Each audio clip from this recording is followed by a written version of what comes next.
नमस्कार, राज्यसभा टीवी में स्वागत है आपका। आपके साथ मैं हूं अभिलाषा पाठक। इस वक्त की हर खबर लेकर हाजिर हैं हम। आज आपको बताएंगे भारतीय आयुर्विज्ञान अनुसंधान परिषद के मुताबिक देश में कोरोना के अभी सामुदायिक संक्रमण की स्थिति नहीं बनी है। इसके अलावा सरकार ने देश में निवेश आकर्षित करने के इरादे से कैबिनेट सचिव की अध्यक्षता में सचिवों के उच्च अधिकार प्राप्त समूह का गठन कर दिया है। ये भी बताएंगे आपको कि सार्वजनिक क्षेत्र के बैंकों ने राज्यों और केंद्र शासित प्रदेशों को अब तक 12,200 करोड़ रुपए वितरित किए हैं और राज्यसभा चुनाव के लिए आज नाम वापसी की आखिरी तारीख है। बुलेटिन में आपको बताएंगे कि प्रख्यात मृदा वैज्ञानिक रतन लाल को इस साल का विश्व खाद्य पुरस्कार दिए जाने की घोषणा की गई है और इसके अलावा मॉनसून की ताज़ा हालात पर भी होगी बात और खासतौर पर कोविड-19 को लेकर देश और दुनिया में क्या स्थिति है, इस पर भी आपको जानकारी देंगे। तो आइए बुलेटिन की शुरुआत करते हैं अहम खबर के साथ। भारतीय आयुर्विज्ञान अनुसंधान परिषद के मुताबिक देश में कोरोना के अभी सामुदायिक संक्रमण की स्थिति नहीं बनी है। आईसीएमआर ने देश में कोरोना संक्रमण की स्थिति को जानने के लिए कराए गए सेरो सर्वे के आंकड़ों को जारी करते हुए ये बात कही। देश भर के 83 जिलों में अप्रैल के आखिर की स्थिति को लेकर ये सेरो सर्वे कराया गया। इसके मुताबिक लॉकडाउन के चलते देश की 1% से भी कम आबादी यानी सिर्फ 0.73% लोग ही इस वायरस से प्रभावित हुए हैं। शहरों में गांवों की तुलना में ज़्यादा मामले पाए गए हैं, जहां शहर में 1.09%, वही गांव में 0.08% लोग कोरोना वायरस से प्रभावित थे। आईसीएमआर के महानिदेशक ने कहा कि हमें कोरोना वायरस को लेकर आगे भी सतर्कता बनाए रखना है। राज्यों को कोरोना के प्रति अपनी सतर्कता को कम नहीं करना चाहिए। Local lockdown measures need to continue as advised by the government of India, particularly in those containment areas, and they have been successful up till now in containing them. And the high-risk groups of our population, that is the elderly, people with chronic morbidities, pregnant women, children below the age of 10 years, they need to be particularly protected, and efforts to limit the scale and spread of the disease will have to be continued by strong implementation of containment strategies by all the states, and the states cannot, and I emphasize here, the states cannot lower their guard and need to keep on implementing effective surveillance and containment strategies for preventing the spread of this disease. देश में corona virus से संक्रमित लोगों की संख्या लगातार बढ़ रही है, लेकिन राहत देने वाली बात यह है कि रोज बड़ी संख्या में मरीज स्वस्थ हो रहे हैं। इससे कोरोना वायरस से संक्रमित लोगों के ठीक होने की दर लगातार बढ़ रही है और ये करीब 50% तक पहुंच गई है। दुनिया के दूसरे देशों के मुकाबले भारत में प्रति लाख जनसंख्या पर संक्रमित लोगों की संख्या भी बेहद कम है। वायरस से मरने वालों की दर भी अन्य देशों की तुलना में काफी कम है। 15 मई को देश में मृत्यु दर 3.3% थी, अब ये घटकर 2.8% रह गई है। नीति आयोग के सदस्य डॉक्टर वीके पॉल ने कहा कि देश कोरोना से बेहतर तरीके से निपट रहा है, लेकिन अभी भी देश में कोरोना के फैलाव का खतरा बना हुआ है।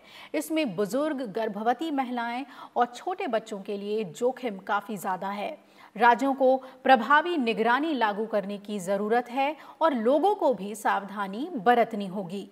हम सबके लिए एक मैसेज है इस स्टडी में, इस अध्ययन में, वो ये है कि अब लो हैं, बचे हुए हैं, हम सप्रेस करके दिखा चुके हैं, लेकिन आगे ये वायरस आ सकता है, हम ससेप्टेबल हैं, इसलिए हमें अपने लिए, अपने परिवार के लिए, अपनी कम्युनिटी के लिए, अपने देश के लिए वो स्टेप लेते रहना है जिनका कि बार बार जिक्र आप सबने भी आगे बढ़ाया है और इस मंच से भी आप सुनते गए हैं।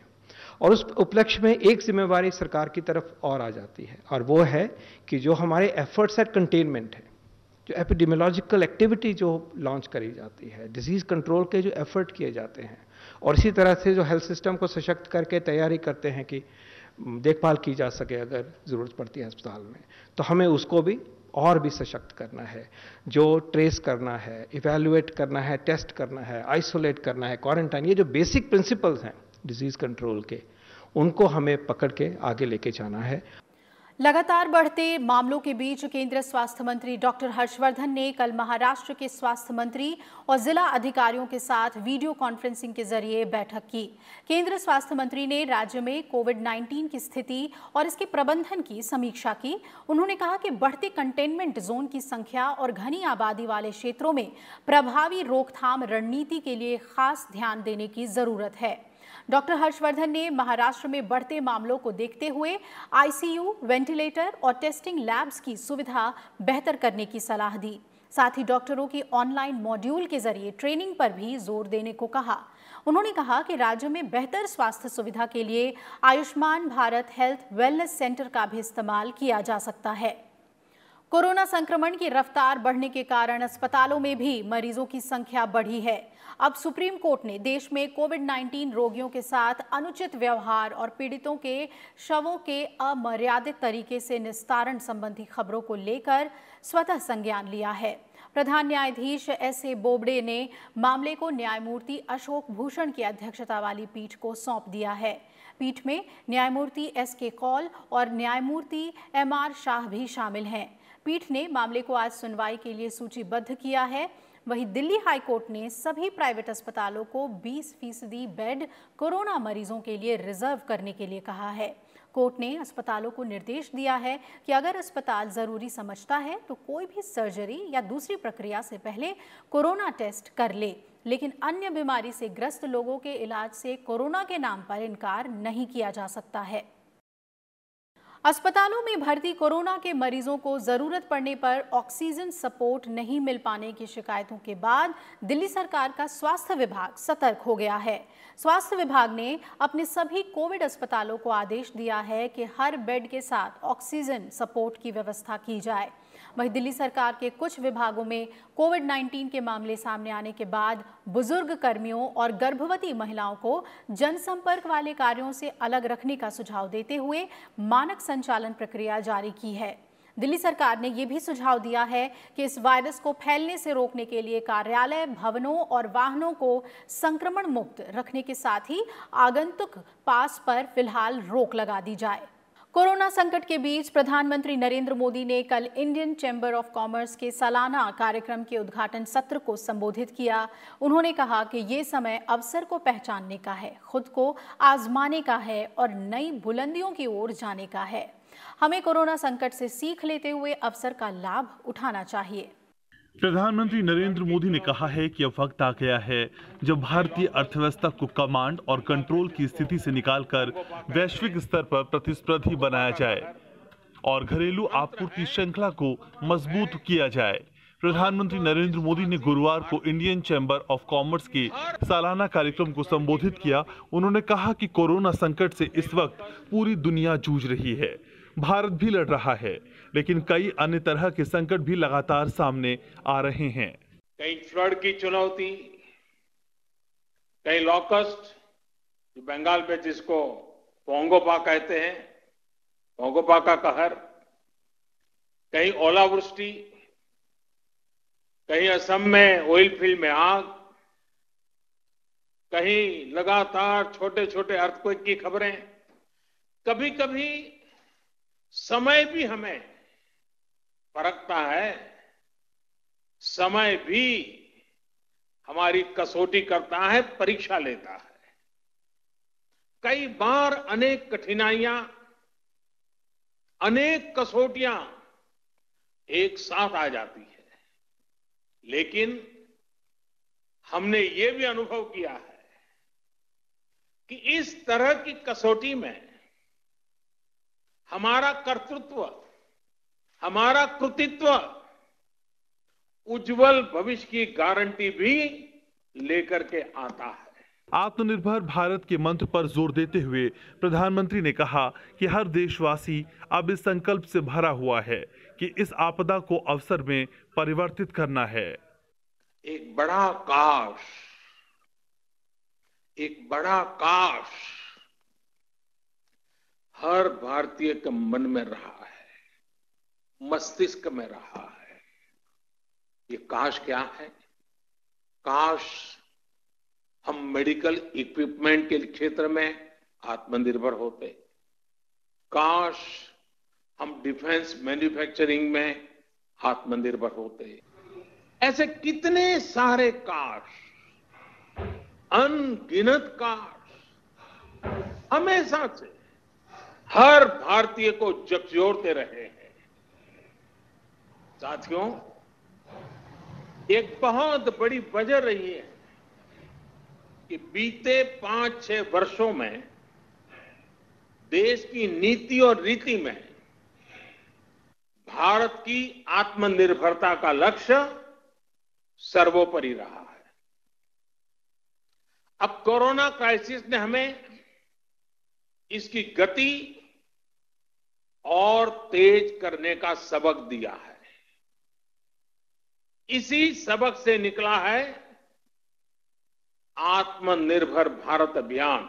प्रधानमंत्री ने कहा कि अब अपने लोकल के लिए वोकल होने का समय है। उन्होंने कहा कि किसानों और ग्रामीण अर्थव्यवस्था के लिए जो फैसले हाल ही में हुए हैं, उन्होंने कृषि आधारित अर्थव्यवस्था को वर्षों की गुलामी से मुक्त कर दिया है। इसके अलावा प्रधानमंत्री ने यह भी कहा कि सिक्किम की तरह पूरा नॉर्थ ईस्ट जैविक खेती के लिए बहुत बड़ा केंद्र बन सकता है। प्रधानमंत्री ने कारोबारियों को भरोसा दिलाया कि वो नए संकल्प के साथ, नए विश्वास के साथ आगे बढ़ें। सरकार हर कदम पर कारोबारियों का साथ देगी। Bureau report, Rajya Sabha TV. कोविड-19 के खिलाफ लड़ाई में आईआईटी हैदराबाद के वैज्ञानिकों को एक बड़ी कामयाबी हाथ लगी है। यहाँ के वैज्ञानिकों ने कोविड-19 की जांच के लिए नई किट तैयार की है, जो महज 20 मिनट में परिणाम देगी।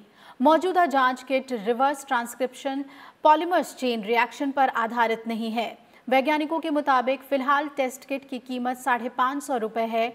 अगर इस किट का बड़े पैमाने पर उत्पादन किया जाता है तो इसकी लागत 200 रुपये कम होकर 350 रुपये तक हो सकती है। बहुत तीव्र गति से रिजल्ट पाते हैं और उस साथ में साथ हम कास्ट को नीचे कर पाते हैं। और इसकी एक और महत्वपूर्ण विशेषता है कि इसमें बहुत ज़्यादा एक्सपर्ट मैन पावर की जरूरत नहीं है, क्योंकि इसमें केवल कलेक्शन करना है सैंपल को MTM सॉल्यूशन में, और 5 मिनट बाद उससे ड्रॉप ऑफ लिक्विड सॉल्यूशन लेके डिवाइस की मशीन में डालना है। 15 से 20 मिनट वेट करने के बाद result can be display on your laptop और मोबाइल। वक्त हो गया एक ब्रेक का। ब्रेक के बाद फौरन हाजिर होंगे। आप बने रहिए हमारे साथ।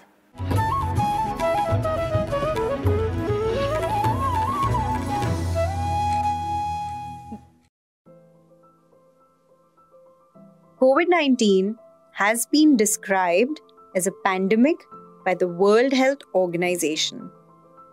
What does that mean?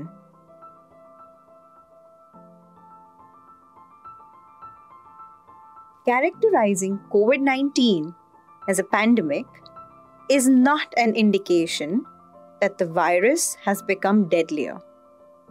Rather, it is an acknowledgement of the disease's geographical spread.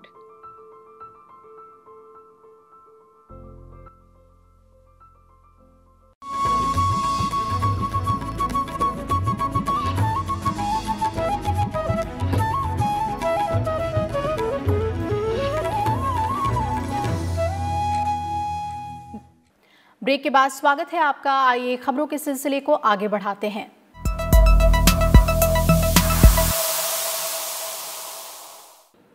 केंद्रीय वित्त मंत्री निर्मला सीतारमण की अध्यक्षता में जीएसटी परिषद की 40वीं महत्वपूर्ण बैठक आयोजित की जाएगी। कोविड-19 की वजह से देशव्यापी लॉकडाउन के बाद ये पहली बैठक है। वीडियो कॉन्फ्रेंसिंग के जरिए होने वाली बैठक में सभी राज्यों के वित्त मंत्री भाग लेंगे। बैठक में कोविड-19 की वजह से केंद्र और राज्यों के राजस्व पर पड़े प्रभाव की समीक्षा होगी। साथ ही इसकी भरपाई के उपायों पर भी विचार किया जा सकता है। सार्वजनिक क्षेत्र के बैंकों ने राज्यों और केंद्र शासित प्रदेशों को अब तक 12,200 करोड़ रुपए वितरित किए हैं। केंद्रीय वित्त मंत्री निर्मला सीतारमण ने कहा कि 100% आपात ऋण गारंटी स्कीम के तहत इन बैंकों ने अब तक 24,260 करोड़ रुपए के कर्जों को मंजूरी दी है। सबसे ज्यादा कर्ज SBI ने दिए हैं और उसके बाद कैनरा बैंक का स्थान है। SBI ने 7,500 करोड़ रुपए और कैनरा बैंक ने 814 करोड़ रुपए के कर्ज जारी किए हैं। सार्वजनिक क्षेत्र के बैंकों ने सबसे ज्यादा कर्ज तमिलनाडु में दिए हैं और उसके बाद उत्तर प्रदेश का स्थान है। सरकार ने देश में निवेश आकर्षित करने के इरादे से कैबिनेट सचिव की अध्यक्षता में सचिवों के उच्च अधिकार प्राप्त समूह का गठन कर दिया है। निवेशकों को भारत में निवेश के लिए मदद और सुविधा उपलब्ध कराने के इरादे से सचिवों के अधिकार प्राप्त समूह यानी EGOS का गठन किया गया है। समिति को दी गई जिम्मेदारी में तालमेल लाना और विभिन्न विभागों और मंत्रालयों से समय पर मंजूरी, देश में निवेश आकर्षित करना और वैश्विक निवेशकों को सहायता एवं सुविधा उपलब्ध कराना, लक्षित तरीके से बड़े निवेशकों के निवेश को आसान बनाना और निवेश परिवेश में नीतिगत स्थिरता को आगे बढ़ाना शामिल है। 7 सदस्य उच्च अधिकार समूह में नीति आयोग के CEO, उद्योग संवर्धन और आंतरिक व्यापार विभाग, वाणिज्य विभाग, राजस्व विभाग, आर्थिक मामलों के विभाग के सचिव, संबंधित विभागों के प्रमुख शामिल हैं। कोरोना संकट के बीच पहली डबल स्टैक कंटेनर ट्रेन चलाने के साथ भारतीय रेल ने एक नया इतिहास रचा है। इससे गति के साथ अधिक माल परिवहन संभव होगा। ऐसी पहली गाड़ी 10 जून को पश्चिमी रेलवे के भावनगर मंडल से पालनपुर से बोटाद के बीच चलाई गई। पश्चिमी डेडिकेटेड फ्रेट कॉरिडोर पर डबल स्टैक कंटेनरों को चलाने के लिए पारंपरिक से अधिक ऊंचाई पर विद्युतीकरण किया गया है। इस व्यवस्था से एक साथ 4 गुना अधिक माल ढुलाई संभव होगी। इसका ट्रायल रन 27 दिसंबर 2019 को रेवाड़ी से मंदार के बीच 306 किलोमीटर के दायरे में किया गया था और सफलता मिली थी। आने वाले समय में इससे माल परिवहन की गति और तेज करने में मदद मिलेगी। इस बीच तमाम चुनौतियों के बावजूद भारतीय रेल आवश्यक वस्तुओं की ढुलाई 24 घंटे कर रही है। रेलवे की ओर से जारी आंकड़ों के मुताबिक 1 अप्रैल से 10 जून के दौरान रेलवे ने 1786 लाख टन माल की ढुलाई की। इस काम में कुल 32,40,000 माल डिब्बों को सेवा में लगाया गया, जिसमें से 18 लाख माल डिब्बों को आवश्यक वस्तुओं की ढुलाई के लिए लगाया गया। लॉकडाउन आरंभ होने के बाद रेलवे ने मेडिकल सप्लाई उपकरण, खाद्य सामग्री के लिए 3,897 पार्सल ट्रेनें चलाई हैं। रेलवे राज्य सरकारों को कोविड देखभाल केंद्र उपलब्ध कराने के लिए तैयार है। 10 कोचों वाली ट्रेनों को तैयार कर दिया गया है, जिनमें हर कोच में 16 मरीजों को भर्ती करने की क्षमता है। कोविड देखभाल केंद्रों के रूप में उपयोग के लिए कुल 5,231 कोचों में आवश्यक बदलाव किए गए हैं। स्वास्थ्य और परिवार कल्याण मंत्रालय के दिशा निर्देशों के तहत कुछ राज्य सरकारों ने रेलवे के सामने अपनी मांगें रखी हैं और रेलवे ने राज्यों, संघ शासित क्षेत्रों को कोच आवंटित कर दिए हैं। दिल्ली, उत्तर प्रदेश और तेलंगाना की कुछ चुनिंदा जगहों पर आइसोलेशन यूनिट्स में तब्दील किए गए रेल कोच को खड़ा किया गया है। उत्तर प्रदेश ने इसके लिए 24 स्टेशनों को अंतिम रूप दिया है। दिल्ली में एक स्टेशन शकूर बस्ती पर 10 कोच खड़े कर दिए गए हैं। वंदे भारत मिशन के पहले 2 चरणों में अब तक 1,65,000 से ज्यादा भारतीयों के स्वदेश लौटने के बाद सरकार ने गुरुवार को मिशन का तीसरा चरण शुरू किया। विदेश मंत्रालय के प्रवक्ता अनुराग श्रीवास्तव ने बताया कि तीसरा चरण 2 जुलाई तक चलेगा और इस दौरान 432 उड़ानों से 43 देशों से भारतीयों को स्वदेश वापस लाया जाएगा। उन्होंने कहा कि निजी विमानन कंपनियों की 29 उड़ानें भी इस चरण में परिचालित होंगी। उन्होंने ये भी कहा कि भारी मांग को ध्यान में रखकर अमेरिका और कनाडा की उड़ानों की संख्या बढ़ाई गई है। ऑपरेशन समुद्र सेतु के तहत ईरान से 233 प्रवासी भारतीयों को लेकर नौसेना का जहाज INS शार्दुल कल दोपहर बाद पोरबंदर तट पर पहुंचा। कोविड-19 महामारी को ध्यान में रखते हुए इन लोगों को पोरबंदर पहुंचने के बाद राज्य के अधिकारियों की देखरेख में भेज दिया गया। पोरबंदर बंदरगाह पर पहुंचने के तुरंत बाद सभी की जांच की गई और उनके सामान को जिला स्वास्थ्य टीमों ने सैनिटाइज कर दिया। 233 यात्रियों में ज्यादातर वलसाड जिले के मछुआरे थे, जिन्होंने सुरक्षित वापस लौटने के लिए भारत सरकार के प्रति आभार जताया है। केंद्रीय मानव संसाधन और विकास मंत्रालय ने भारतीय शैक्षणिक संस्थानों की NIRF रैंकिंग 2020 जारी कर दी है। इसके मुताबिक ओवरऑल कैटेगरी में IIT मद्रास देश का बेस्ट संस्थान है, वहीं IISc बेंगलुरु देश का सर्वश्रेष्ठ विश्वविद्यालय है। नेशनल इंस्टीट्यूशनल रैंकिंग फ्रेमवर्क की साल 2020 की रैंकिंग में पिछले साल की तरह इस साल भी IIT मद्रास ने ओवरऑल रैंकिंग में शीर्ष स्थान हासिल किया है।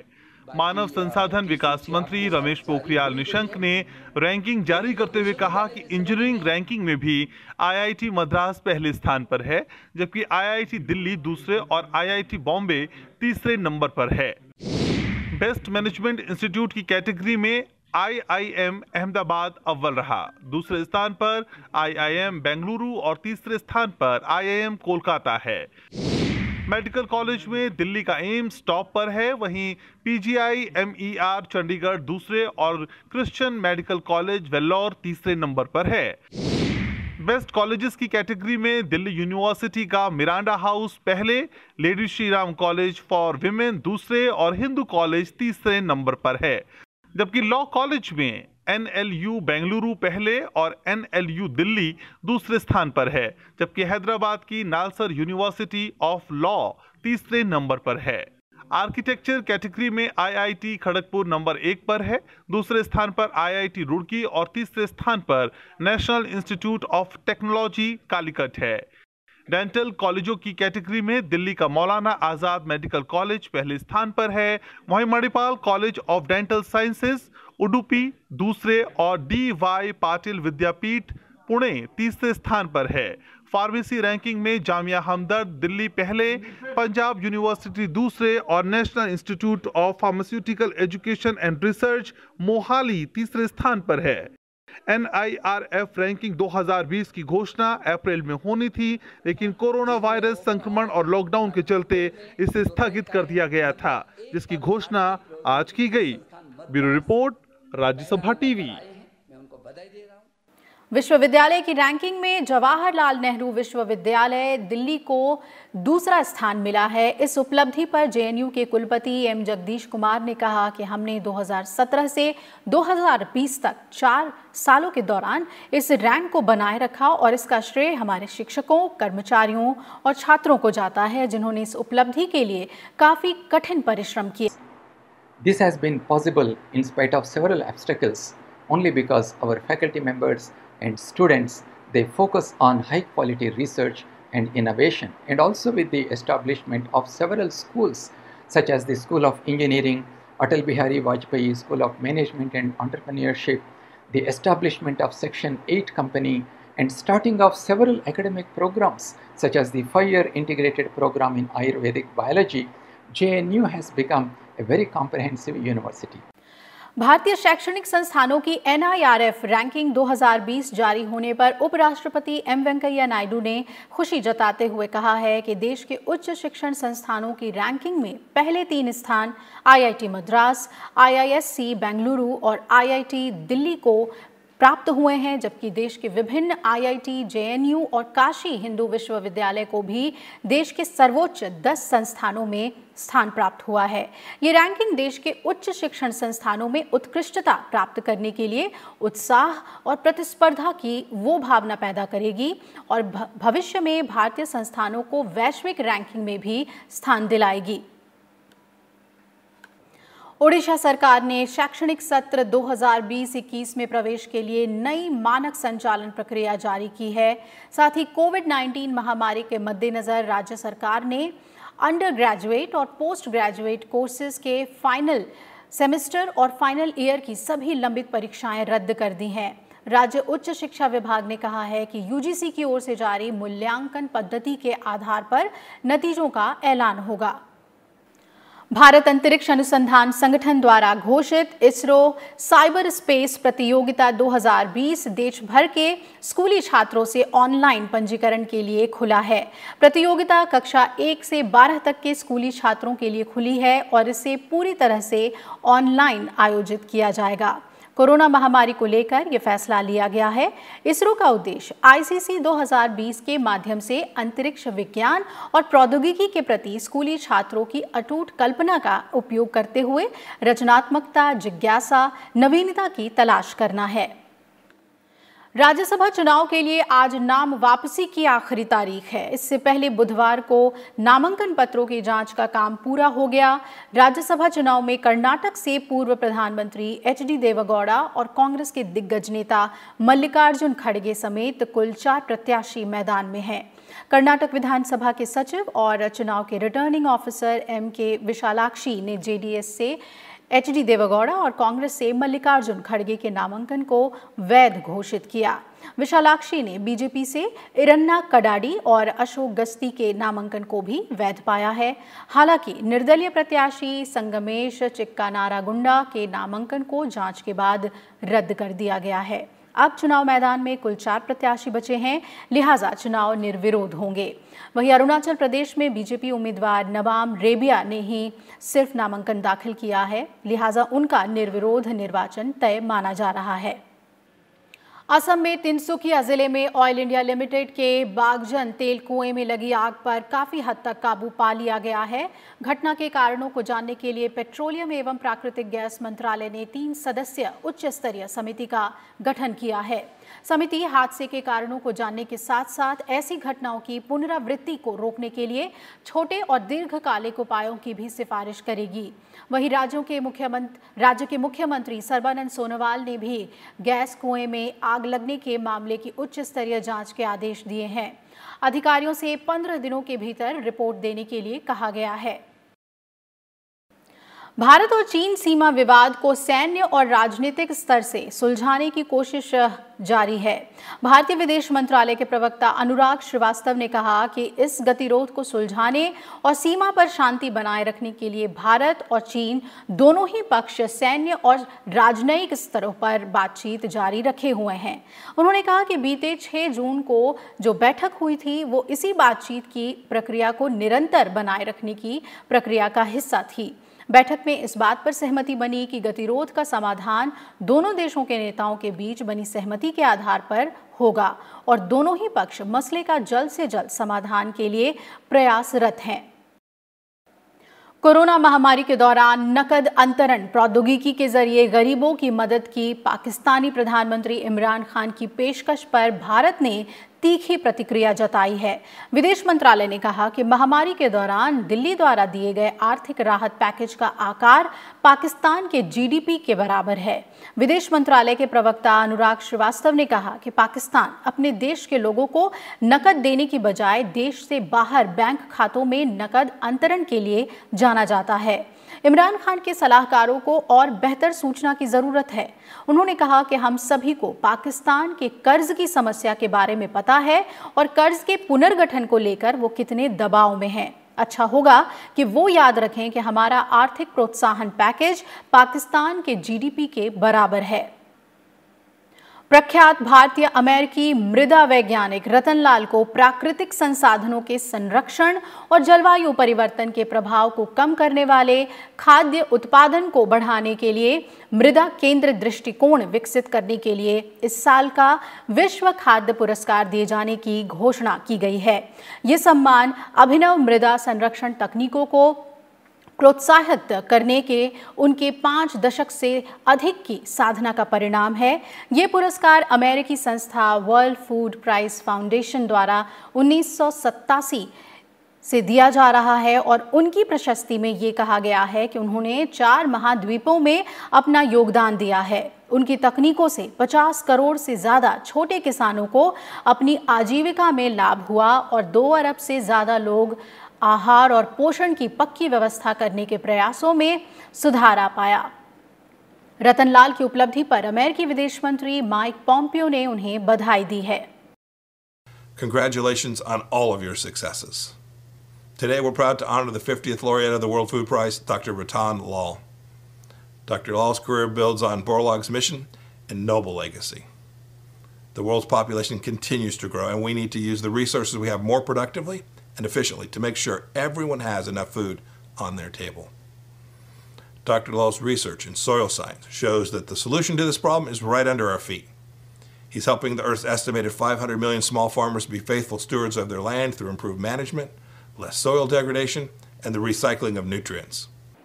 इसी के साथ इस बुलेटिन में फिलहाल इतना ही। आप अपना पूरा ख्याल रखें और कोरोना वायरस के फैलाव को रोकने के लिए सावधानी जरूर बरतें। नमस्कार।